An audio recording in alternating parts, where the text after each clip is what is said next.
Boa noite pessoal, tudo bem? Vamos dar início ao nosso estudo de mediunidade, né? Conforme a gente tem sempre feito às quartas-feiras, né? Hoje eu tô fora de casa, então não repara não que eu tô aqui no outro cenário aqui, né? Nós estamos aqui aqui próximo aqui em Sabará aqui, então a gente está transmitindo aqui o estudo, né? Daqui de fora da cidade.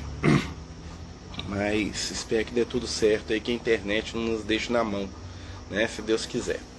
A gente vai dar início ao estudo, né? Fazer a prece.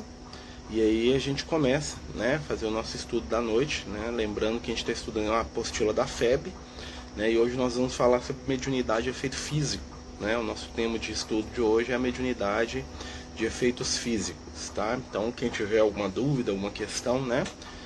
Fica à vontade, né? Lembrando que a gente está lá, né? Naquela apostila da FEB de estudo e prática da mediunidade, né? Nós estamos ali no item, deixa eu abrir ela aqui que eu trouxe ela virtual hoje, classificação da mediunidade e efeitos físicos, né? O tema 7 da apostila, é o 7º tema, tá? E a gente vai fazer a prece e aí nós damos início, né, ao nosso estudo, se Deus quiser, tá bom, meus amigos? Vamos fechar os nossos olhos, elevar o nosso pensamento a Jesus, pedindo que a espiritualidade, que os bons espíritos, que os amigos do bem estejam à nossa volta neste momento, para que possamos aprender e trabalhar em torno do Evangelho. Divino Mestre, sustenta os nossos corações e mentes nas vibrações do Teu amor, ajudando-nos a ser pessoas melhores e a trabalhar no bem. Fica conosco, Senhor, na medida das nossas necessidades, e distribui a luz desse amor nos ambientes aonde quer que estejamos. Que assim seja, graças a Deus. Tá dando para todo mundo ouvir, pessoal? Vou só aumentar aqui o som aqui do telefone. Então, né, gente, a gente vai começar a falar hoje sobre mediunidade e efeito físico. Boa noite aí mais uma vez, né, para aqueles que estão chegando aí no Instagram, que estão chegando aí. Se tiver algum barulho, gente, é porque eu tô do lado de fora da casa aqui, eu tô na frente do jardim aqui, tá? E a gente, né, pode ter algum barulho, alguma coisa aqui do ambiente aqui, né? Estamos aqui na querida Sabará, né, de tantas histórias aí, né, foi atingida por tanta chuva, né? A gente passou pelo caminho, viu, né, muitas situações complicadas, né? Mas vamos, né, acreditar que Jesus está no comando e que vamos vencer essas provas, tá? Então, gente, se alguém leu a apostila, né, que a gente sempre pede pro pessoal que está no estudo para ler, né, tiver alguma dúvida, pode ficar à vontade, né, à medida que a gente for falando também, né, as dúvidas que surgirem porventura, por favor, né, tragam pra gente aí. Eu só tô arrumando aqui o notebook aqui para ficar mais perto um pouquinho. Então vamos lá. Mediunidade é efeito físico, né? Nós já falamos algumas vezes sobre esse tipo de mediunidade, né? Vamos lembrar que o Kardec, na classificação dos seus estudos, né, quando ele vai fazer ali a divisão didática ali dos temas, né, ele junto com a espiritualidade amiga, eles definem, né, dois tipos básicos de mediunidade no sentido da, vamos dizer assim, da operacionalidade dela, né? Ou seja, a mediunidade de efeito físico e a mediunidade de efeito intelectual.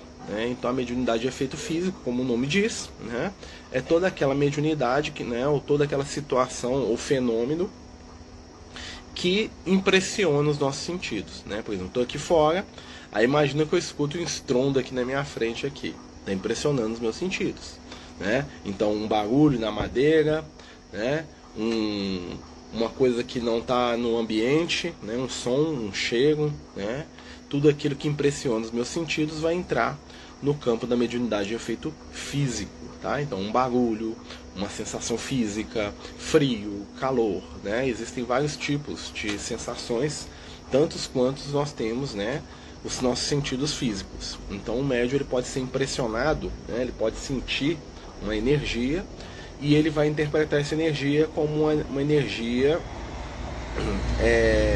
sonora, ou uma energia olfativa, né, um cheiro, um gosto, né? Passa um caminhão aqui agora na frente.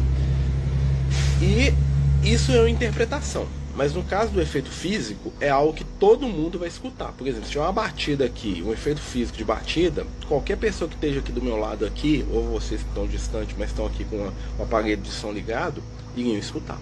Se tivesse um fenômeno de efeito físico visual, né, imagina aparecesse um copo voando aqui na minha frente, aqui, ó, né, todo mundo ia ver. Porque a questão do efeito físico que ele é perceptível por todos. Todo mundo vai ver.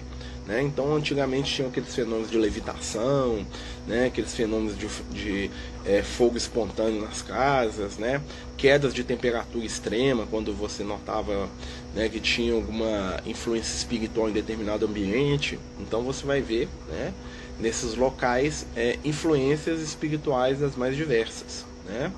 E aí, né, o Kardec ele vai estudar essas interferências todas e vai chamar isso de mediunidade de efeito físico, tá, gente? Então é uma mediunidade que ela era muito comum na época do Kardec, né? Quem viu lá na apostila vai falar isso, né? Lá na apostila, e que hoje tende a diminuir um pouco, né? Apesar que ainda tem. Pode falar, Guia, por favor. Ei, boa noite, Marcelo. Boa noite. Então, justamente isso que na hora que você começou a falar, eu queria entender um pouco mais, assim, como era muito comum na época do Kardec, eu posso dizer que é porque ela é uma mediunidade assim, mais fácil de acontecer, porque ela não precisa de uma preparação do médium, né? Ele precisa só de estar ali e doar o ectoplasma, né? Igual tá ali explicando na apostila. E aí eu queria entender se ela caiu em desuso, que lá na página 74 fala que ela caiu em desuso, né? Eu queria entender se ela caiu em desuso porque a gente conseguiu utilizar mais as de efeito intelectual, porque elas, eu imagino que são mais fáceis, mais proveitosas, né? Em termos aí do que se quer comunicar. Ou se isso teve a ver também com a nossa própria evolução, né? À medida que a gente vai reencarnando, a gente vai evoluindo cada vez mais. A de efeitos intelectuais, ela passou a acontecer mais. Tem uma questão que é cultural e tem uma questão que é da nossa sociedade atual, tá? Por quê? Tem duas explicações que os espíritos dão. A primeira, né, por que diminuiu os efeitos físicos? Porque antigamente, né, as pessoas viviam em ambientes menores, né, ou seja, as trocas, né, de energia entre as pessoas eram menos. Você vivia ali numa aldeiazinha ali com 10 casinhas, né? Eu estou pensando isso, por exemplo, na França do Kardec, tá, gente? Né, na Europa da época do Kardec, né? Então o grande centro urbano, que era Paris, né, era uma cidade, né, enorme, mas, né, a periferia ali mesmo era muito isolado, né? Eram poucas pessoas, poucas famílias, né? Às vezes grupos familiares ficavam anos, né, sem nem sair ali do burgo, da aldeia, né? O que era muito comum no interior do Brasil também, né? Você vê aquelas famílias que viviam na roça lá, né, que iam uma vez por mês na igreja, né? Moravam em lugares isolados, né? E isso favorecia primeiro, né, a presença de companheiros espirituais mais próximos ali daqueles ambientes, que se acostumavam com aquelas pessoas, com aquela família, normalmente espíritos familiares, né? E se houvesse uma pessoa ali capaz, né, de doar o ectoplasma, criava-se com muita facilidade um ambiente apropriado para aquele fenômeno acontecer, né? Não tinha distratores, por exemplo, hoje é mais difícil acontecer, talvez não seja mais difícil acontecer, mas é mais difícil a gente perceber, né? O nosso nível de atenção hoje para o que está acontecendo ao nosso lado aqui, fisicamente falando, é muito menor do que um homem de 50 anos atrás. Por quê? Enquanto eu estou conversando com vocês aqui, eu estou aqui, ó, né, numa zona quase rural aqui, ó, né, praticamente uma zona rural, né? E aqui, ó, tô escutando um monte de barulho aqui, mas eu tô com o notebook ligado, eu tô com o celular ligado, né? Eu tô com a luz elétrica, eu tô dentro da casa. Então eu trouxe o meu modo de vida pra cá, né? A gente trouxe pra cá, né? Então assim, eu não parei a minha noite aqui pra ficar escutando, percebendo as estrelas. Talvez se eu fizesse isso, eu perceberia um monte de fenômenos mediúnicos que normalmente eu não perceberia, né? Então a nossa atenção para as coisas mais palpáveis é bem menor do que era no passado. Tá? É bem menor, né? É muito diferente a gente aqui todo conectado num monte de coisa numa cidade com 1 milhão de pessoas em torno, né? Perceber algum fenômeno espiritual, até porque tem tanto barulho, tanta coisa acontecendo, né?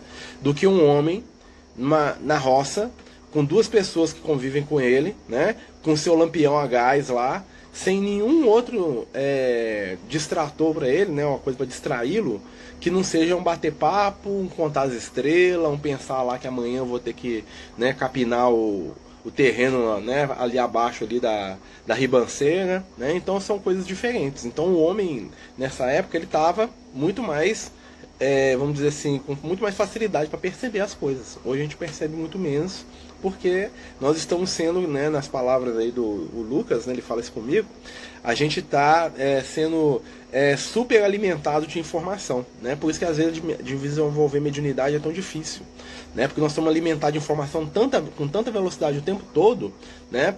Que a gente perceber uma onda mais sutil, né? Que é o processo mediúnico, é difícil, né? Porque nós estamos acostumados a estar conectados com um monte de coisas ao mesmo tempo. E a tendência disso é aumentar, e o próprio fenômeno mediúnico está modificando em relação a isso também, tá? Então a gente vai ver coisas na mediunidade hoje que não tinham na época do Kardec. E outra questão, né, que é o que você falou também, é que a gente está migrando dos fenômenos, né, que são mais grosseiros, vamos dizer assim, para fenômenos inteligentes. Né? Então o espírito ele não vai perder o tempo dele aqui, vindo aqui fazer uma batida. O Lucas não vai vir aqui bater na minha janela, né, para mim ficar lá, nossa, não, ele vai trazer uma mensagem, né, e eu vou pegar essa mensagem, vou digitar essa mensagem, vou jogar na internet, né, e as pessoas vão ler a mensagem e o negócio vai fluir, né? Ou seja, o modelo é outro. Né? Então, se fosse na época do Kardec, eu ia sentar na mesa, ia pegar uma caneta, ia concentrar, ia ficar horas lá, ia escrever. Aí o Kardec ia ler, ia reler, ia corrigir a língua, ia falar, ia perguntar, queria saber, mas por que está falando disso? Por que está falando daquilo e não daquele outro? Quem que é esse espírito? De onde que ele veio? Até que daqui uns 5, 6 anos ele falasse, eu acho que eu vou publicar essa mensagem. Aí ia pegar a mensagem, ia colocar lá numa revista, depois ele ia pensar, repensar, aí daqui uma década ele colocava num livro que ele estava planejando em fazer para sair daqui mais 5 anos. Então o processo é totalmente diferente, né? Isso eu estou falando do efeito inteligente, tá? Então imagina um efeito físico. O efeito físico está acontecendo, mas de uma maneira diferente do que acontecia na época do Kardec, porque somos pessoas hoje impressionáveis de maneiras diferentes do que éramos na época do Kardec. Né? Hoje, um barulho, uma batida, numa pessoa que mora num grande centro urbano, isso não vai chamar a atenção da pessoa. Ele vai achar que é o vizinho, ele vai achar que é a rua, ele vai achar. Então o espírito não vai perder tempo, né? Mesmo que seja um espírito obsessor querendo me assustar, ele sabe que se ele bater a mão na minha janela lá, eu vou achar que é o menino da rua, que é o cara que tá brigando com o vizinho, que é o cachorro, que é o gato, que não sei o que, né? Ou então que é o filme que o outro tá vendo em casa. Então, assim, não funciona. Não tem mais essa necessidade, tirando, é claro, os grandes efeitos de materialização de espírito, aí é outra coisa, que também são difíceis, né?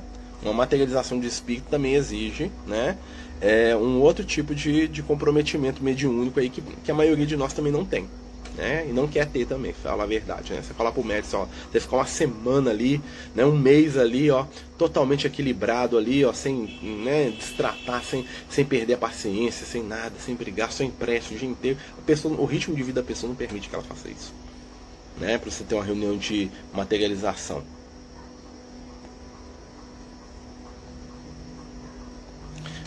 Ó, o companheiro está falando aqui de alguns fenômenos que está acontecendo com ele aqui, né, companheiro?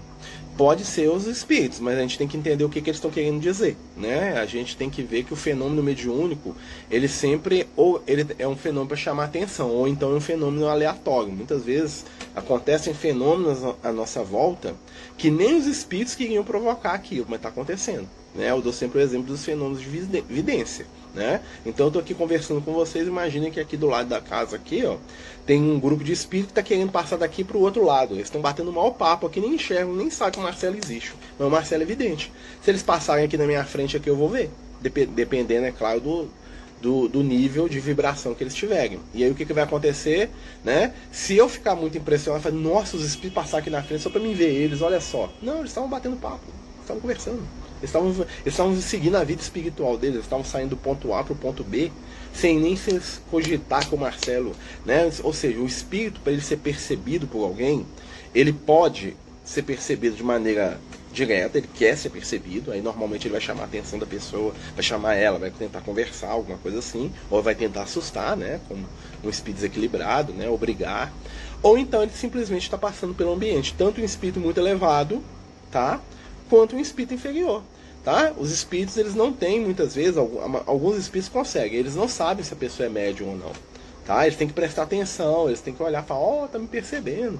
Mas às vezes estão lá perdidos no mundinho deles também, né? Ele tá preocupado em visitar a casa do sobrinho dele lá, que tá tendo uma briga lá, então ele tá atravessando o quarteirão.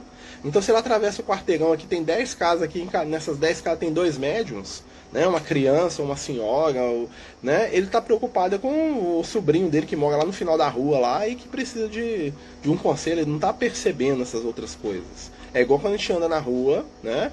E as pessoas notam a gente tá com a cara suja, a gente tá muito feio, às vezes, né?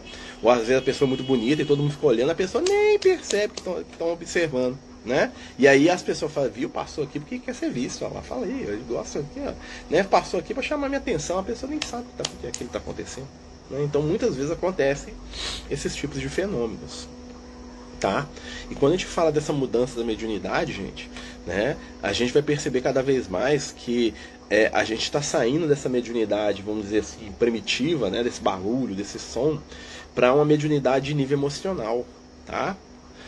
A gente pode dizer que hoje, né, nós temos grandes indutores de sentimento e de emoção nas pessoas. Nós temos a televisão, nós temos a internet, nós temos os mecanismos, né, que a gente tem de se conectar uns com os outros, né, e aquilo ali está influenciando para o bem e para o mal o tempo todo. Né? Mentes estão se conectando aos milhões naquilo ali, estão deixando de se conectar, né, e nós temos ali um grande fenômeno mediúnico. Muitas vezes manipulado, né, por espíritos inescrupulosos que desejam, tanto encarnados, tá, que desejam apenas roubar, tomar e, né, tirar o que eles puderem do outro, né, quanto espíritos desencarnados que, através de sugestões, de pensamentos, né, controlam a vida das pessoas ali dentro desse processo. Né? Então, assim, hoje, aquilo que a gente chama de mediunidade de efeito físico é mais raro. Isso é uma coisa que eu noto dentro da casa espírita. Eu lembro quando eu comecei na casa espírita, os fenômenos mais, vamos dizer assim, mais gritantes que aconteciam nas casas espíritas não acontecem mais. Né? Eu lembro que quando eu era mais jovem, eu tinha meus 18 anos, eu estava iniciando no Francisco de Assis, né? Eu comecei a participar de reunião, era muito comum, né? Quem é de lá, né? O pessoal que de lá é mais antigo vai lembrar disso. Era muito comum chegar uma senhora, passar mal no meio da reunião pública, caía no chão e ficava, o pessoal fazia, fulano tá mediunizado, né? Fulano passou mal, tinha um tal do passar mal e ficar envolvido com o espírito. Aí como a pessoa ficava com vergonha de falar, né? Envolvido mediunicamente, né? Falava, fulano passou mal lá, né? Ou seja, teve um fenômeno mediúnico que aconteceu com ele. E era muito comum, às vezes na hora da prece, no meio da palestra, o cara caía no chão, a dona caía no chão, a menina começava a ter crise. Hoje isso é raríssimo, eu não lembro nos últimos 10 anos, né? Assim, se tiver tido uma vez nos últimos 10 anos é muito. Mas nos últimos 20, era muito mais. Alguma coisa está acontecendo, né? Ou seja, os fenômenos, os próprios espíritos obsessores, eles começaram a perceber que um ataque direto e físico, vamos dizer assim, né, jogar a pessoa no chão, fazer ela passar mal, né, tinha uma companheira lá que arrancava a roupa, ia fazer campanha do que ficava pelada no meio da rua, né, e começava a xingar todo mundo, né, e aí o que aconteceu? Ou internava com um transtorno psiquiátrico, né, ou fazia reunião de mediúnica lá para a pessoa até resolver. Né? Esses casos praticamente desapareceram, é raro. Isso se acontece com pessoas mais antigas, né, que já tinham esse problema há muito tempo e que é um resquício do que era. Né? Por quê? Porque é um fenômeno, esse é um fenômeno de efeito físico, né, que foi desaparecendo. Na época do Kardec tinha o tal da mesa gigante. Hoje você não vê em nenhum lugar fazer a mesa girar. Né? O que era a mesa gigante? Igual eu estou aqui. Ó, né? As pessoas punham as mãos sobre a mesa, assim, ó, né? E as mesas começavam a bater os pés aqui, ó, batia o pé no chão, determinado número de vezes, e uma pessoa contava assim, 5 vezes, A, B, C, D, E, letra E. Aí batia tum, tum, tum, tum, tum. 4 vezes, letra D. 2 vezes, letra B. E ia escrevendo, até que chegava um ponto que escrevia uma mensagem. Né? Então, assim, olha só. Isso não acontece mais. Se eu quiser fazer uma reunião de experiência ali, pode acontecer? Até pode, mas qual que é o objetivo de eu fazer uma reunião dessa? Só para ver que existia? Né? A gente já até fez isso uma vez, né? Com o pessoal da juventude lá na educação mediúnica, né? Mas é possível, mas não é mais necessário.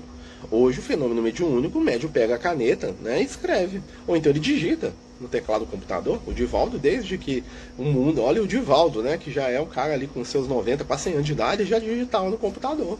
né? Ou seja, então assim, muita mensagem que eu psicografo no meu celular, eu pego lá e escrevo lá no celular. Mudou, né? Então, assim, vale menos do que aquela que eu punha a mão na testa, assim, pegava a folha de papel. Quando a gente vai para reunião mediúnica, a gente ainda faz na folha de papel, né, gente? Escreve, né? Mas qual que é a diferença de eu pôr a mãozinha na testa aqui, escrever na folha de papel, ou eu me concentrar em escrever aqui no teclado aqui? Ou eu falar, né? Então, muita coisa, às vezes, que eu vou escrever, eu uso por exemplo, aquele programa do Windows que transforma o que você fala em escrita. Facilita o processo. E a tendência, gente, é que, né, era como se fosse um código Morse, né? Então, realmente, isso olha o tempo que se desprende para poder fazer isso. Não existe isso mais, né? Aí põe uma pena numa cestinha e todo mundo ficava com a cestinha na mesa assim, ó, né? Aquele jogo lá da pedra de Ouija, né, que o pessoal fala, né?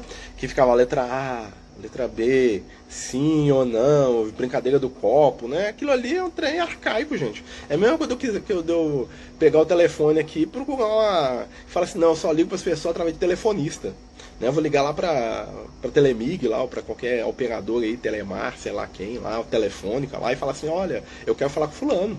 Tá, só você ligar ou não, eu quero uma telefonista que me ligue com fulano. Fala, não, mas nem existe mais essa profissão. Não, mas eu gosto de telefonista. Eu não gosto assim, de ficar ligando número, não. Eu quero falar o nome da pessoa, você vai mandar a telefonista ligar. Se a pessoa puder me atender, a telefonista fala comigo e eu converso com ela. Eu lembro disso quando eu era criança. Minha mãe ia ligar pra minha avó, tinha telefonista. Né? Completar uma ligação aqui, interurbana, pra não sei quando. Né? Olha como é que isso vai modificando. E isso, dentro do critério da mediunidade, também funciona dessa forma. Nós estamos falando aqui, gente, de mediunidade de efeito físico, tá? Você pode lembrar, por favor, que é o ectoplasma? O ectoplasma é uma energia, tá? Que é produzida pelo nosso corpo físico, né? Que a ciência ainda tem muito que estudar para poder entender direito o que é, porque realmente é algo que tem características, vamos dizer assim, que não são só materiais no sentido da matéria densa, né? E que essa energia permite aos espíritos manipularem os objetos no plano físico. Então imagina o seguinte, né? Todo encarnado desprende um pouco de ectoplasma. É como se fosse vamos pensar assim, um líquido, vamos pensar assim, uma energia, um líquido que sai do nosso corpo, né? E aí o espírito desencarnar, ele pode pegar esse líquido, essa energia, e envolver uma parte do corpo dele, a mão dele, por exemplo, ou a ponta do dedo aqui, ó. Né? Ele envolve aqui a ponta do dedo, e aí esse dedo se torna perceptível ao plano físico. Então pode chegar aqui, ó, né, e dar um cutucão aqui no meu vidro. Não vou dar não, porque senão vai chamar a atenção da Ednet, dos meninos que estão aqui dentro, né? Aí ele dá um cutucão aqui, ó, no vidro, e eu escuto. E aí tem um fenômeno físico, ele pegou um pouquinho de energia sobre o dedo. Então ele pode chegar perto de uma lâmpada ou de um objeto em cima da mesa e empurrar com aquele dedo. Entendeu? O ectoplasma. Outros espíritos conseguem materializar a mão, né? Lá no livro do Evangelho segundo o Espiritismo, o Kardec conta a história do espírito, né? No Evangelho não, é o livro Céu e Inferno, né? Do espírito de Castelblanc, né? Que é um espírito que vai lá e dá um murro na cara do moço que compra a casa. Ele é um espírito desencarnado, o cara comprou uma propriedade rural lá perto de Paris, e aí na hora que o moço entra dentro da casa, o espírito dá um murro na cara dele. Né? E o cara come um murro mesmo, e cai pra trás lá e fica, que é isso, né? E eles vão lá e tem todo um trabalho que o Kardec faz junto com a espiritualidade para tirar o espírito, para ajudá-lo, né? Tem uma história sofrida, né? Porque eu não vou contar aqui porque não temos tempo, mas é um efeito físico, né? O espírito envolveu a mão com a energia do médium e conseguiu dar um murro, né? Como tem espíritos que conseguem envolver o próprio corpo com esse tipo de energia e se materializar de maneira incompleta às vezes, né? E geram aí muitas, né, muitas coisas que eram vistas aí pelos nossos antigos, que também necessitam de ambientes apropriados. Ou seja, né, o ectoplasma ele é sensível à luz. Aí nós vamos ver, por que não aparece aqui no meio na minha frente aqui? Porque a luz branca direta, igual nós temos hoje nos postes, aquela coisa toda, desmancha a energia do ectoplasma. E aí o que acontece? Aí você viu o cara perto do cemitério, você viu o cara lá no meio do mato, você via lá o cara tá passando de cavalo lá, lá no capão, lá entre a roça dele, a roça do cunhado dele, aí ele via lá a mulher correndo atrás dele lá, o que é aquilo? Era um espírito materializado, né, dentro daquele ambiente ali, né, na luz do luar, não tinha nenhuma fonte luminosa que não fosse um lampião, um trem assim, e aí o espírito conseguia manter aquela forma. Hoje, se ele chegar aí num centro urbano aí, ele vai ser, a energia nem consegue iniciar o processo, né, então o ectoplasma é isso. E o ectoplasma, ele está muito ligado também com a outra questão muito interessante. Eu estava até conversando uma vez com a Isabela, amiga nossa aqui, que é neurologista, né? Ela está lá nos Estados Unidos, né, Isabela? Deus abençoe, né? E aí eu lembro que ela estava falando que ela está fazendo um estudo lá sobre mitocôndria, né? Uns negócios lá de que eu nem entendo direito o que é. E aí ela tava perguntando lá né, o que acontece, por que não descobre algumas coisas, parece que falta peça. Aí o Lucas falou pra gente, né, naquela hora lá, ele falou o seguinte, olha, ó, o grande segredo da ciência para descobrir um monte de coisa na célula no corpo humano é no dia que eles perceberem que materialmente, ou seja, aquilo que a gente percebe fisicamente, você pega uma célula, né, ela é composta, vamos dizer assim, de 10 estruturas básicas, vamos dizer, eu tô chutando o número, 10, né. Aí um dia você vai perceber que na verdade não. O que é composto, a célula ela é composta de 15. Só que tem 10 no plano físico, tem 10 que estão num outro estado de matéria, no mundo espiritual. E essas 10 interferem nas 5 e as 5 nas 10 e o trem mistura. Então tem coisa que você não consegue reproduzir porque você está vendo só um pedaço do quebra-cabeça e você acha que é o todo. E o ectoplasma seria isso, um fluido que tem essa característica. Ele liga, né, vamos dizer assim, as nossas células no mundo espiritual, porque o nosso corpo espiritual tem célula, as nossas células do plano físico. Tá? E aí ele sai do nosso corpo e ele permite que o espírito desencarnado se materialize, né? E não só se materialize, ele também é a chave para todos aqueles processos de cura que Jesus fazia. Lembra lá, o cara chegava lá sem os olhos, lá o cara saía enxergando? O cara não tinha um braço, o cara saía andando, o cara não tinha né, o cara não andava, tinha uma lesão na coluna, Jesus botava a coluna do cara para funcionar normal. O que é aquilo? Né? O cara não tinha os pavilhões auditivos, o cara começou a escutar, né?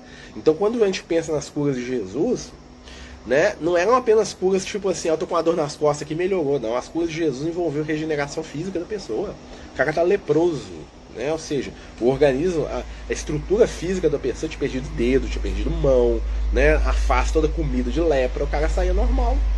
Né? Ou seja, Jesus reestruturava organicamente, né? Fazia a célula reproduzir, multiplicar, sei lá o que Jesus fazia, quem gostava de ser o Lucas, né? Mas imagina só, né? Então assim, isso com mediunidade de efeito físico, tá? Então quando você pensa em mediunidade de efeito físico, só batida, barulho, espírito dando tchauzinho, o pessoal pôr na mão lá na parafina, lá igual o pessoal fazia muito, né? O espírito materializar e põe a mão dentro da parafina e tirava assim, aí ficava a luva, né? De um jeito que não dá pra você enfiar a mão e tirar, né? A mão do espírito dentro da luva assim, ó. Ele enfiava a mão dentro de cera, parafina, pra quem não sabe, gente, é vela derretida, né? Aí o espírito materializava, o que ele fazia? Ele ia lá dentro da parafina, enfiava a mão lá dentro e ficava uma luva de parafina em torno da mão dele. Né? Então você imagina, se eu fazer uma luva de parafina que o negócio secar, como é que eu tiro minha mão sem quebrar? O espírito desmaterializava e ficava lá a mão. Né? Ó, aqui, ó, tem uma mão aqui. Ah, mas você é fraude, como? Como é que o cara fez aquilo? Né? Então assim, o cara enfiava a mão lá dentro na frente, depois tirava porque desmaterializava a mão e ficava lá a forma da mão ali. Né? Então a questão, né, igual a companheira está falando, de haver necessidade ou não. Existe necessidade, mas não a necessidade que se tinha na época do Kardec. Na época do Kardec era para chamar atenção mesmo, era bater no chão, era a mesa pular, era o cara flutuar, era esquentar, era esfriar. Hoje isso aí já é um trem que pra gente não tem apelo, né? Não tem movimento de aprendizado em torno disso. Então os espíritos não vão mexer mais com esse tipo de coisa. Tá? Então o ectoplasma ele é fundamental para um monte de situações, inclusive do nosso futuro. Tá? A medicina do futuro vai entender o que é ectoplasma, né? Não é a gosma, igual tem lá no filme dos Caça-Fantasma, né? Eu lembro que era menino, eu via, né? Tem até um novo aí, não vi ainda não. Mas assim, né? Tinha uma gosma lá que ia derretendo assim, né? Não é aquilo ali não, gente. Varia. Né? Algumas pessoas soltam o ectoplasma como uma cola, um trem assim, né? Tem gente que solta só energia, né? Como se fosse uma luz mesmo, e a luz tem uma forma, assim, um negócio mais pirotécnico, assim, né? Eu já tive a oportunidade de ver uma reunião de materialização, foi das coisas mais fantásticas que eu vi na minha vida, né? Eu não tenho essa mediunidade, mas eu acho maravilhoso, né? Trocava, mas é uma mediunidade muito desgastante, que dá muito trabalho, né? Normalmente os médios que têm essa mediunidade têm muitos problemas em vários aspectos, até porque é uma mediunidade que trabalha muito a energia sexual da pessoa, né? Então se a pessoa desequilibrar um pouquinho aí, emocionalmente, aí ela cai nos desequilíbrios do sexo aí mesmo e cai, né? Então são coisas interessantes aí da gente estudar, né? Cada pessoa tem uma quantidade de ectoplasma diferente. Sim.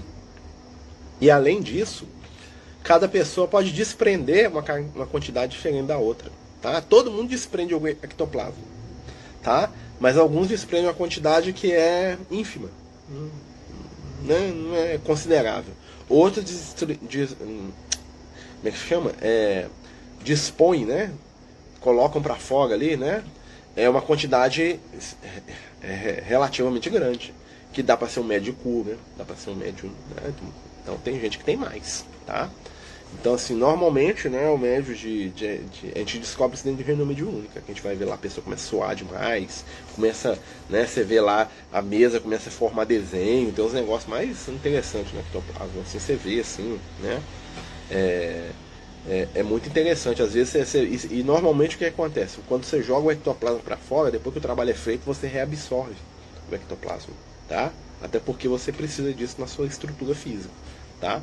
Né, tem relatos aí de médios aí que perdiam peso quando tinha reunião de materialização, né, e depois eles recuperavam o peso. O pessoal ia lá e pesava, amarrava o médico, colocava na balança, pesava, né, deixava ele amarrado, né, durante a reunião o peso da balança ia diminuindo.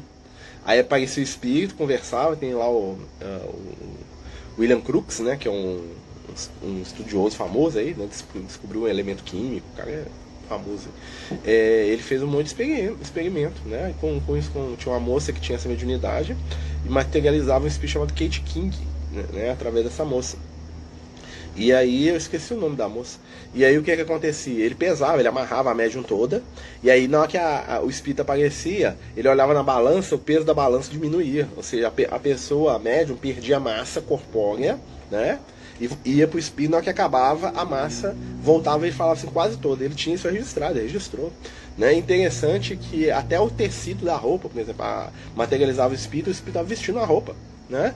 E aí ele foi lá e pediu pro espírito para cortar um pedaço da roupa. Ele cortou um pedaço da roupa, né? E levou para o laboratório. Ele ia levar lá para Inglaterra para ele estudar lá.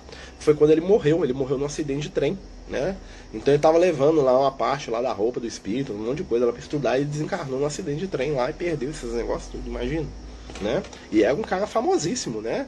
Hoje você fala de William Crookes, o pessoal respeita, mas só quando fala de a parte espírita dele, o pessoal ri, vai pro canto rir, né? Os cientistas, né? Então você fala assim, o William Crookes, grande gênio, a doutrina espírita, não, aí é bobagem da cabeça dele, inventou, viajou, né? Ele é gênio até o ponto que o pessoal aceita, né? Naquilo que o pessoal aceita, ele é gênio, né? Quando ele vai falar de questão espiritual, das experiências que ele fazia, já era maluco, né? Aquele negócio assim. Né? Tanto é que o William Crookes, né, não sei se vocês sabem, né, a ideia daquela famosa brincadeira que você tinha do cientista maluco veio do William Crookes, tá? Por quê? Porque o William Crookes estava num seminário na Sociedade Real de Paris, se não me engano, de estudos científicos, né? E ele deu um show lá, ele estava falando lá dos isótopos lá que ele tinha descoberto, lá, aquelas coisas todas lá da ampola de Crookes lá, que era um precursor do raio-x, depois que o pessoal foi, né, estudar lá, Maria Curie, né, o marido dela, aquela coisa toda lá, até ganhar o prêmio Nobel, né? Ele foi o precursor, ele veio antes, né? Tipo assim, eles pegaram o que ele estudou e desenvolveram. E ele fez um sucesso com aquilo, aquela coisa toda, né? E aí ele saiu no jornal, aquela coisa toda, o cara foi entrevistar ele. No dia que o cara foi entrevistar ele estava indo para casa do Allan Kardec, porque ele queria começar a estudar a questão de doutrina espiritual. Aí o repórter falou com ele, você é maluco? Ele falou assim, não, eu sou um cientista, né? Aí o repórter colocou na imprensa lá, cientista maluco vai visitar, né, professor pirado, é o Kardec, né? O Kardec era o pirado, o cientista maluco era o William Crookes. E pegou, né? E aí, né, no imaginário, nos livros, nos filmes, na coisa toda, criou a ideia do cientista maluco, que é o cara que é um gênio, né? Mas tem umas ideias esquisitas lá que, né, que só na cabeça dele funciona. Foi a pecha que jogaram no companheiro lá, né? Por quê? Porque pensou diferente na caixa, né? Saiu daquilo, né? Se ele não tivesse... Muita gente fala que se ele não tivesse enveredado na doutrina espírita, ele ia ser referência mundial, ainda mais do que ele é, né? O pessoal ia ter muito mais fazer muito mais trabalho, mais estudos sobre ele, né? Ia comemorá-lo muito mais, né? Mas ele caiu no erro de mexer com essas coisas. Coitado dele, né? Perdeu a chance, né? Se é que ele tá preocupado com isso. Né, gente? Mas então nós estamos falando de efeitos, né, dessa mediunidade de efeito físico, né? A mediunidade de efeito físico é aquela que envolve muitas coisas que a gente vê na nossa infância, os nossos antigos, os nossos avós contavam, né? Que aquela tia nossa falava da alma do outro mundo, né? Falava lá que o fulano de tal, o filho do Zé lá, viu lá do outro lado da ponte lá, o boi bumbá lá, né? Claro que nisso tudo a gente tem que ter um filtro, Porque a par dos fenômenos espirituais também existiu muita fantasia, né? Existiu muita gente que estava ali, né, tomou um golinho a mais e viu algo, mas não eram todos os casos, a gente também tem que entender isso, né? E muitas vezes o que acontecia é que a pessoa percebia alguma coisa, ouvia alguma coisa, e ela dava o senso de interpretação que ela tinha de acordo, né, com as suas construções ali, né, culturais ou sociais da época, né? Então, né, o Saci Pererê, o Boi Bumbá, eu vi o Curupira, né, eu achei a Cuca lá, né, se o Pica-Pau Amarelo, né, porque isso aí são tudo mitos aí, né, eu vi a Mãe d'Água, né, às vezes era um fenômeno lá de gás metano, né, que também tem muito cemitério, né, então tem vários, né, pontos aí que são científicos, né, que a gente vai, numa análise fria a gente vai ver, mas tem outros que não entram nesse negócio não, tá? Então, gente, nós estamos falando de efeito, mediunidade, efeito físico, tá? Vamos continuar aqui. Se alguém quiser falar alguma coisa, fica à vontade. Perguntar também.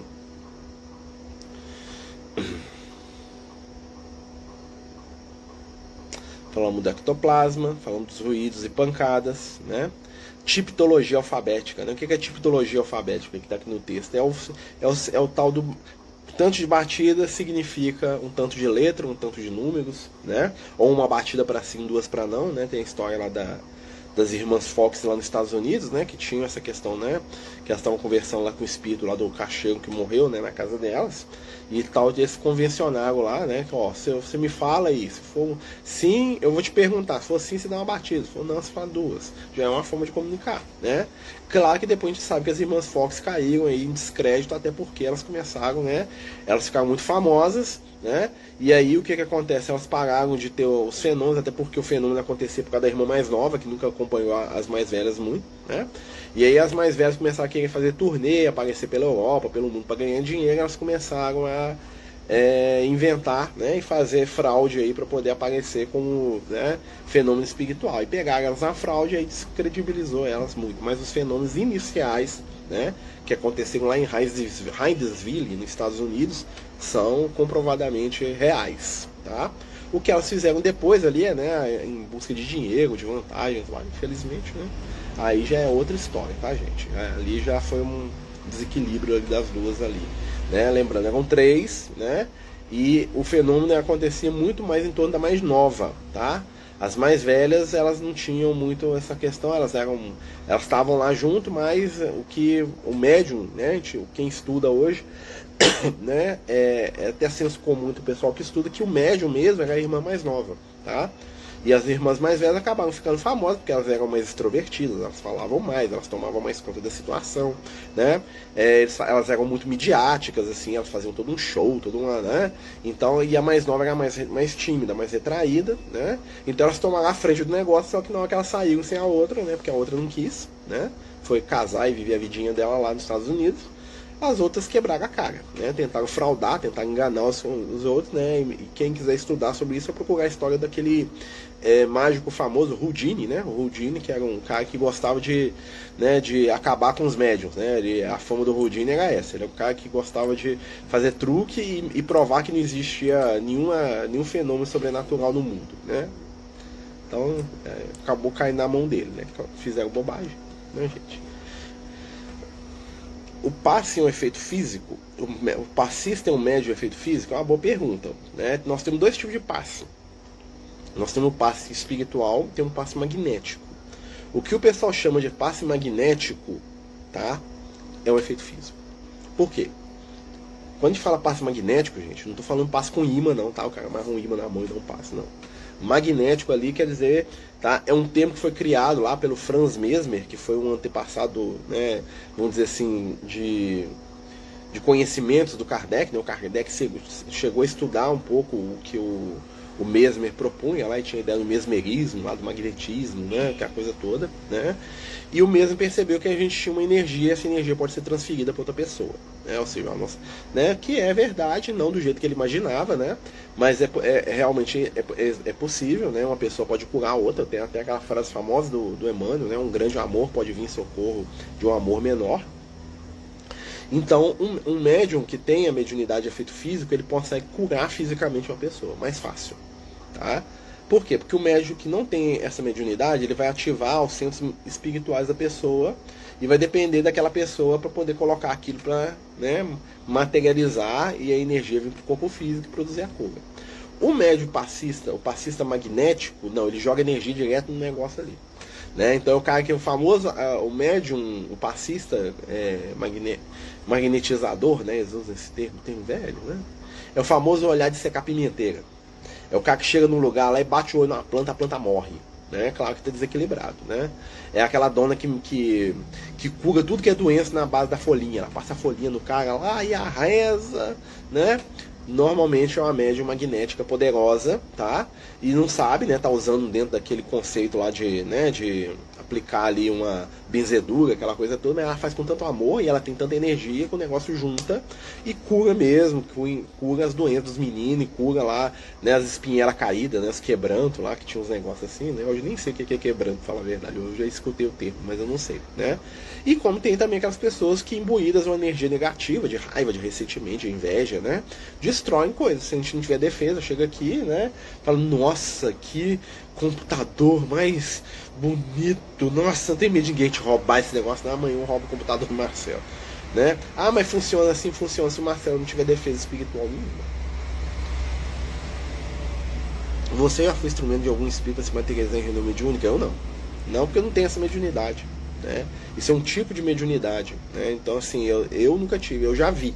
Tá? Eu já fui em reunião mediúnica. Né? Não no grupo que eu frequento, tá?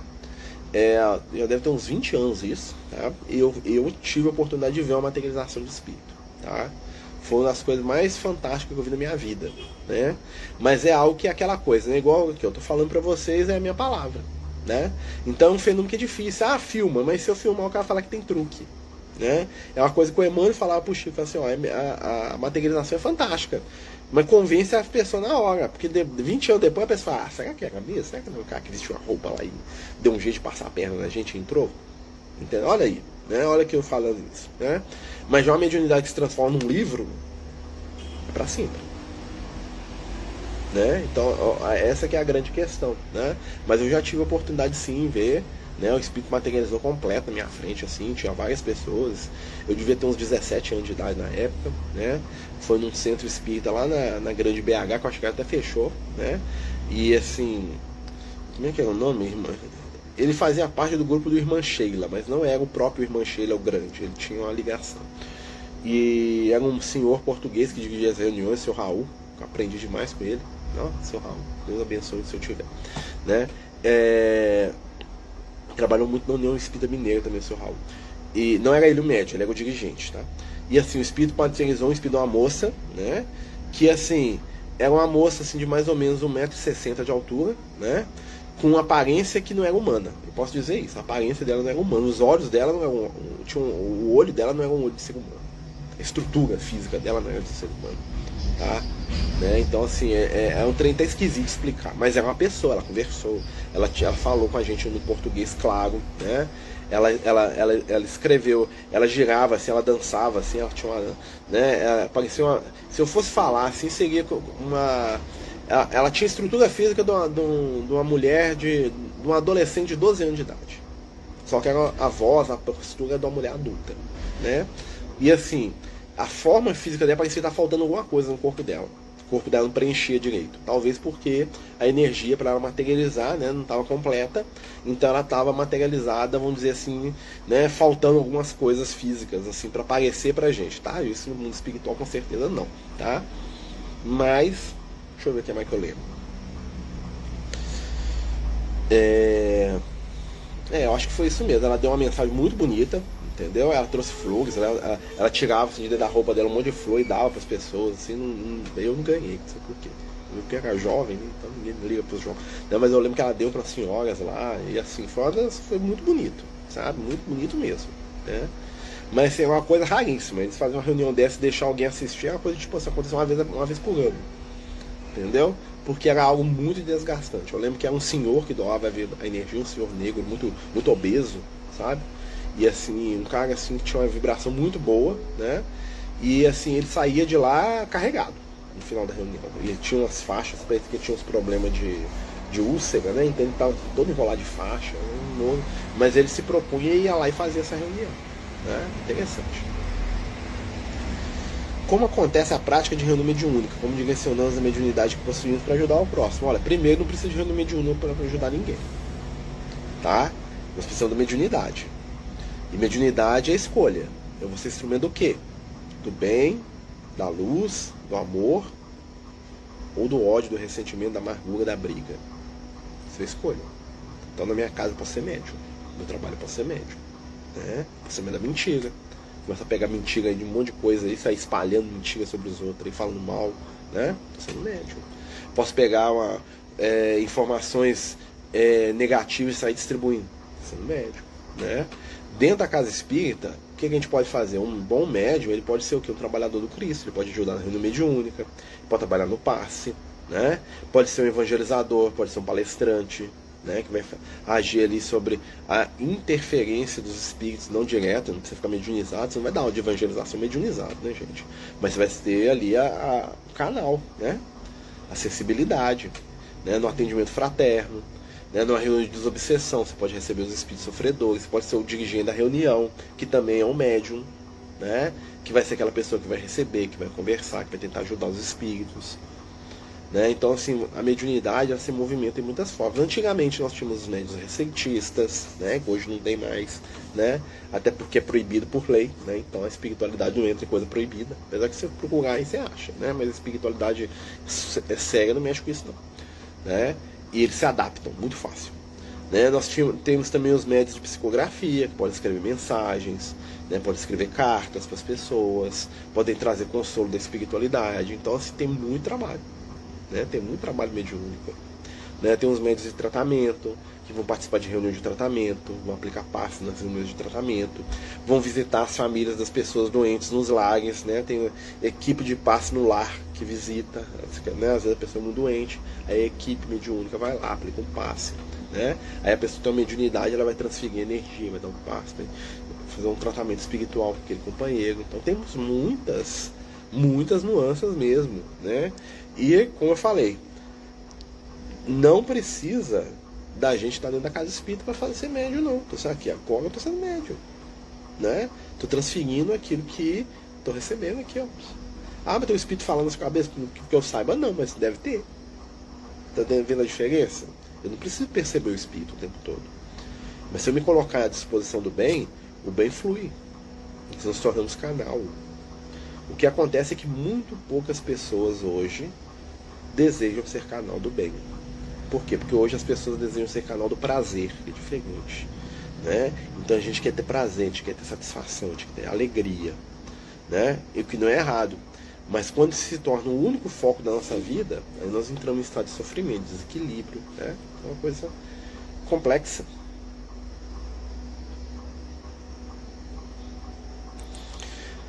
O Chico, assim, gente, o Chico ele tinha uma coisa muito interessante, né? Ele tá perguntando se o Chico manda mensagem depois do desencarne. Existem alguns médicos que dizem que recebe mensagem do Chico, né? É possível? É possível, mas o próprio Chico falava que ele mesmo queria desaparecer quando ele desencarnasse, né? Até porque o Chico era psicógrafo, não o espírito que comunicava, né? Então não era muita praia dele se comunicar, ele só recebia, né? Ele era a antena, né? Ele era o intermediário e não quem trazia a mensagem. A mensagem nenhuma do Chico é dele, né? Vamos dizer assim. Até, né? Apesar que tem sempre a interferência e tal, né? Mas é algo que é complexo. Por quê?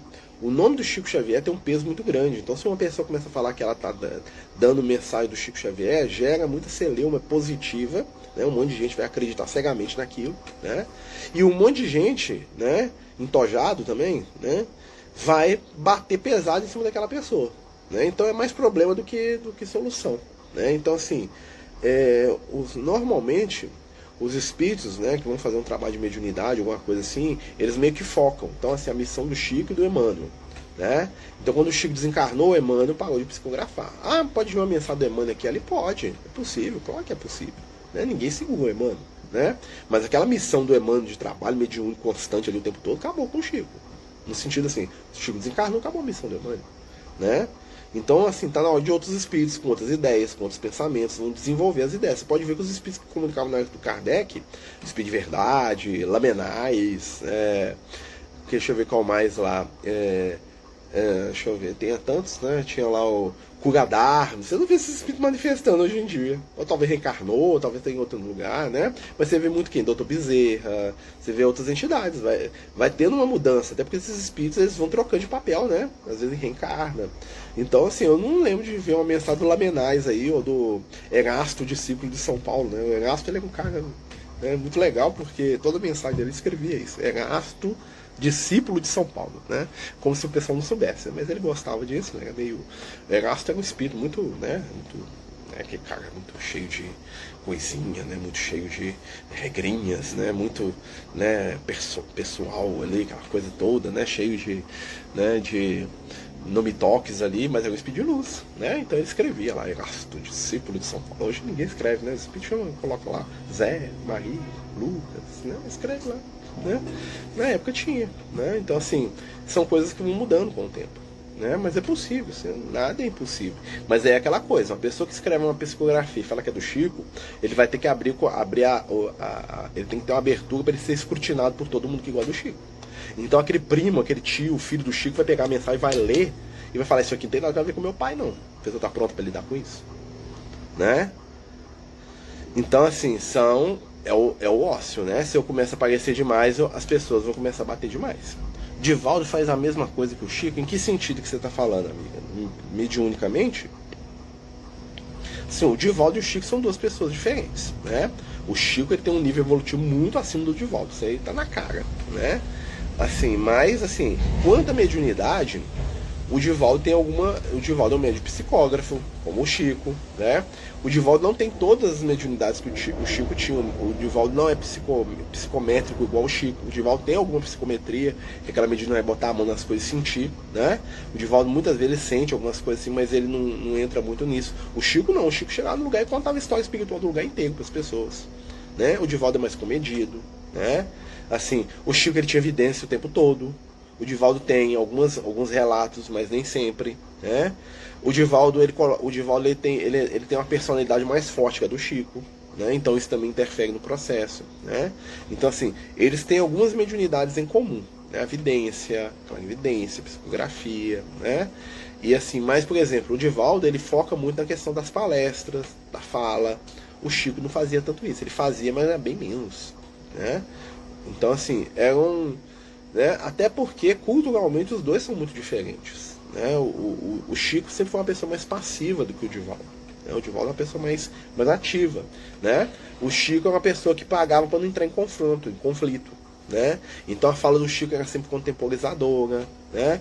Então você podia, quem fosse lá que ele ia dar um beijo, falar que o cara é santo, né? O Divaldo não, o Divaldo escolhe lado, de alta posição política, o Chico não tinha. Né? Chegasse um cara da esquerda lá, o Chico abraçava, ô meu irmão, que os espíritos te amam. Aí chega um cara da direita, ô meu irmão, que Jesus te abençoe, os espíritos te amam. Ia falar isso pros dois, entendeu? E tanto é que muita gente usa isso hoje, né? Tem muito médium aí que foi lá, né, visitar o Chico, aí o Chico dá um abraço no cara, e o cara fala assim, eu sou o herdeiro do Chico Xavier, porque o Chico Xavier me deu um abraço, aqui a foto. Abraçava todo mundo, entendeu? Abraçava os criminosos no presídio, ele ia abraçar, quer dizer que por causa disso. Então você tá vendo? Então são pessoas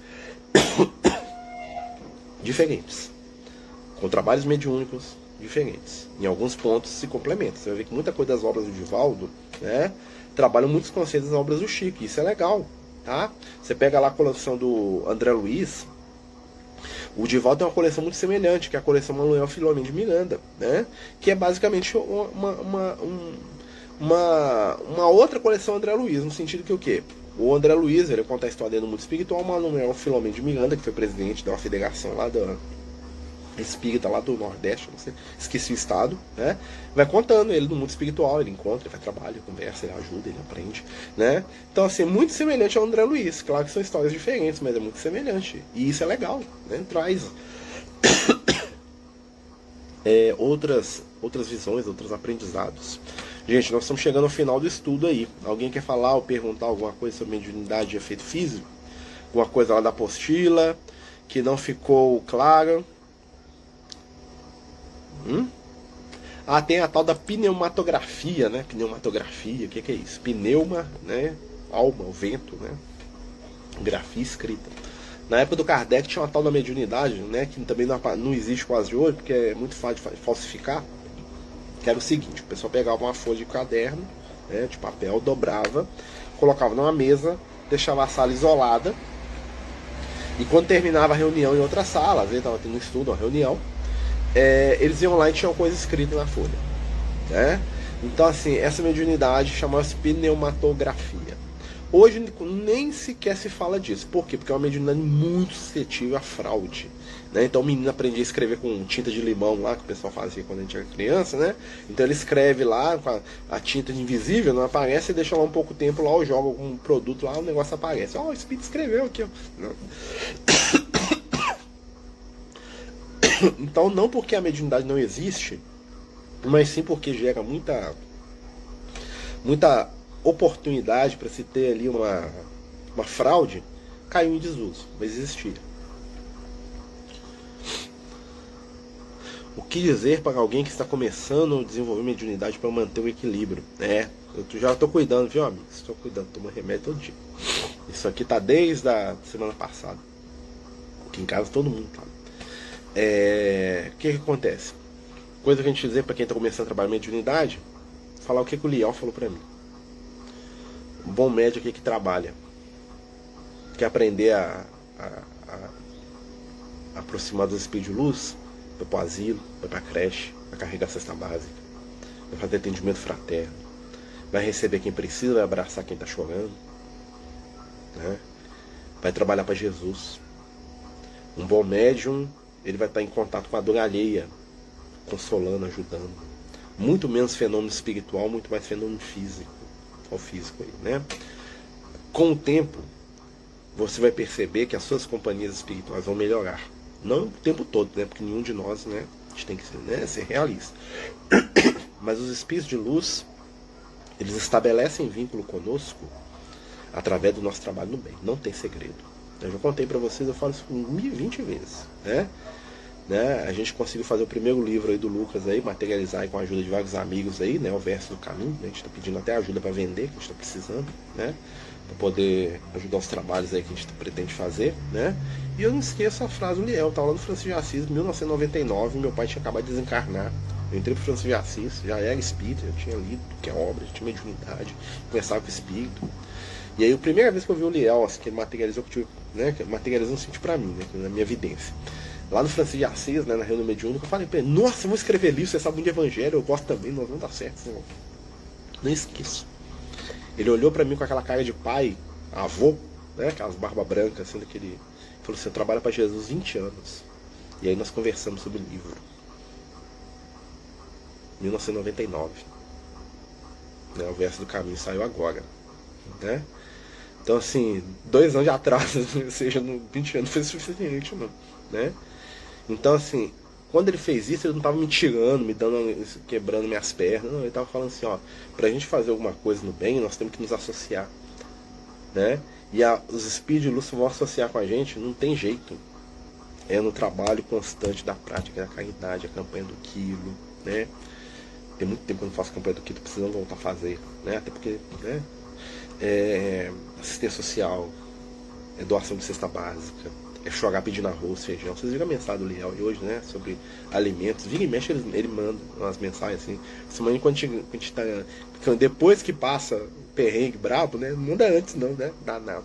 Manda antes, pra passar pro pessoal sensibilizar o povo pra eles doar, né? Não, ele manda depois, né? Porque senão, né? Não vai falar que tá usando pra manipular, né? Então ele sempre manda depois, que resolve. Resolveu, a espiritual manda mensagem, né? E aí a gente estava lá essa semana lá no Francisco de Assis, né? Igual, né, muita gente aqui sabe, né? A gente foi olhar o que a gente precisa comprar para nossa cesta básica, né? Fazer a compra, aquela coisa toda. Aí chegou lá no caixa do Francisco de Assis, tinha menos dinheiro do que dava o que precisava de comprar para a cesta. Como é que faz? Né? Pedir, implorar, sai correndo, né? E aí, né, fiz questão de mandar pro pessoal depois, né? Eu acho que todo mundo aí, né, a maioria viu, né? A foto do caminhão, né, que o pessoal comprou, né, dos itens lá, da notinha, né, para o pessoal que colaborou, né, gente. É isso. Sábado nós vamos estar lá, né, vamos voltar pra lá, né, hoje tem uns amigos nossos lá, o Luiz e outros, estão montando as cestas, né. E sábado vamos estar lá, né, para aproximar da espiritualidade de novo. Isso que é ser médium, tá? É muito bom ver os espíritos, é muito bom ver os encarnados. É muito bom ver uma mãe, né, com 5 crianças alimentando, né? Então, assim, é algo que a gente tem que agradecer, né? Não só quem ajudou aí, né? A gente está agradecendo. São as histórias espirituais, né? Porque da gente não tem, não. A gente não dá conta, sinceramente, né? Quem está lá no Francisco de Assis com a gente sabe, né? Na nossa casa é uma casa pobre, pequena, né? Pobre no sentido material, tá, gente? Pequena no sentido material, tá? Mas espiritualmente não. Né? Tem um monte de coração muito bondosos que nos ajudam, né? E eu não esqueço a frase de Jesus, um amigo do Liel, né? Chamai, não é muito amigo não, mas hoje deve ser, né? Meus amigos virão de todos os lados, né? Meus companheiros, é isso, né? Isso também é mediunidade, tá? Queria agradecer a todo mundo que nos ajudou, né? Você pode estar vendo esse vídeo hoje, daqui a uns 6 meses, mas sabe, gente, no mês de março, no mês de janeiro do ano de 2022, Francisco de Assis não teria entregue cesta básica para suas quase 120 famílias se não fosse a ajuda das pessoas que contribuem. Tá? O nosso caixa não tinha condição de sustentar aquilo. A gente ia rapar até o último moeda, pode ter certeza. Tá? Mesmo que depois quisesse me matar lá dentro, né? Porque tem gente que é contra. Azar. Né? Mas as famílias esse mês de janeiro, um dos meses mais difíceis de ganhar doação, viu, gente? Normalmente, para vocês entenderem, eu sei que tá passando da hora, né? Normalmente no Natal a gente ganha tanto que sobra pro mês de janeiro. Já aconteceu no mês de janeiro a gente ter que fechar a cesta inteira só com o que vem, que sobra do Natal. Esse ano não deu. Não só pela quantidade de família que a gente atendeu, que é quase o triplo, né? Como também pelas dificuldades econômicas. Os meses de janeiro, de fevereiro, são os meses mais difíceis para se colocar comida na boca dos outros. Porque eu sei que é difícil, a gente tem IPVA, IPVU, IPTU, matrícula de menino na escola, todo mundo tem, né? Eu sei disso, porque eu também tenho, né? A gente tem aqui em casa, né? Mas a gente vai correr atrás, né? A gente fechou de janeiro, amém. Fevereiro, vocês vão ver eu chorando ali pra frente, chegar em fevereiro, vocês começarem a receber mensagem pedindo ajuda aí, eu posso saber, né? E mais uma vez, gente, a gente agradece demais, né? A gente sabe aí que são muitas mãos que estão doando, né, gente? A gente fala isso pros assistidos lá, eles falam, obrigado, obrigado, nada. Nós estamos só entregando, vocês têm que agradecer aquela multidão de pessoas que nem vocês sabem o nome, né? Que doaram, que levaram, que deram um quilo de arroz, que deram 10 reais, que ajudaram. Esses aí, os que carregaram nas costas, né, Sandra? Né? Carregou nas costas, né? O que montou a cesta, né, Luiz? Né? Sabemos quem é que faz de verdade, né? A gente tem que dar aqui, né? Nossa, muito obrigado, né? Trabalhar para Jesus 20 anos aí, desde nós conversamos de mediunidade. Amigo e mestre Jesus, abençoa cada um de nós dentro daquilo que precisamos, dá-nos entendimento, amor e a paz. Permite que despertemos em nosso coração a certeza do bem, a alegria de servir, a felicidade de estar encarnado, podendo viver neste momento a vida que nos deste. Que possamos multiplicar as bênçãos, as luzes, e nos tornar instrumentos do teu amor, na ação, no trabalho e na compreensão. Fica conosco, divino amigo, hoje e em cada momento, e nos abençoe. Que assim seja, graças a Deus. Boa noite. Jesus abençoe todos nós, né? E vamos trabalhar, né? Vamos fazer o bem aí, ó. Quem tiver aí, sempre tem alguém do lado da gente aí precisando né? De um abraço, de uma ajuda, de um pedaço de pão. Com Deus, até semana que vem, se Deus quiser, tá? Muita paz, muita luz, que Deus nos abençoe. Os Amigos do Caminho apresentam sua primeira obra literária, Versos do Caminho, uma compilação das mensagens do nosso amigo espiritual Lucas, à venda pelo WhatsApp 31 98827 3218. Toda a renda será destinada para o projeto Neurodiversos.